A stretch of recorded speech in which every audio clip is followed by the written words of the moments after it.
Hi beautiful people, I'm reviewing the NYX Color Correcting Concealer Palette. It comes with 6 shades and right here I'm swatching them. It goes on creamy and settles into a satin finish. It does crease under the eyes, but a little goes a very long way, so don't use too much because it'll cause more creasing. This product does not work as concealer, but helps minimize the look of blemishes. This palette is only $12 and I think it's a good palette for beginners to color correcting. This palette is good for experimenting and testing out which colors work best for your skin tone.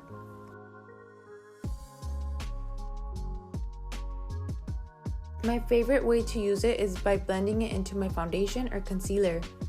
It gives a natural finish and does not crease. Feel free to screenshot this to know which colors neutralize each other. I would love to hear your personal opinion in the comments. Thank you so much for watching.